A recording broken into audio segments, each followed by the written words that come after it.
শনিবার রাত প্রায় 10টা নাগাদ একটি বিশেষ নাম্বারের 4 চাকার গাড়ি একটি স্কুটিকে সজোরে ধাক্কা মারে।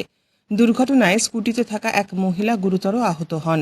স্থানীয়দের তৎপরতায় তাকে উদ্ধার করে আশঙ্কাজনক অবস্থায় হাসপাতালে ভর্তি করানো হয়। প্রাথমিক তদন্তে জানা গিয়েছে, গাড়ির চালক মদ্যপ অবস্থায় ছিলেন। দুর্ঘটনার সময় এলাকায় বিশৃঙ্খল পরিস্থিতির সৃষ্টি হয়। ক্ষুব্ধ স্থানীয়রা চালককে আটক করে পুলিশের হাতে তুলে দেয়। পুলিশ ইতিমধ্যে ঘটনাটির তদন্ত শুরু করেছে। এই ঘটনায় এলাকায় নিরাপত্তা নিয়ে চরম উদ্বেগ তৈরি হয়েছে। আমরা এখানে দাঁড়ানি, আমরা ভাই একটু কল আছে, ভাই কল করে তারা দুজন মানে একটা ছেলে একটা মেয়ে ওখানে যায়।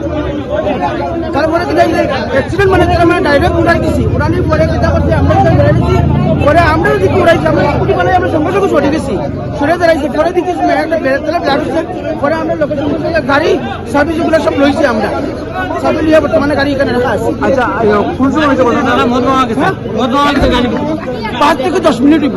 আচ্ছা, কেউ ইনজুরি? হ্যাঁ, একটা মেয়ে একটা। তার কোন কথা নিয়েছে? কোন কথা নিয়েছে? তারা ওই তো সামনে দেখা নিয়ে মেয়েটা কোন কথা নিয়েছে? এখন বর্তমানে তারা হাসপাতালে পাঠানো হয়েছে।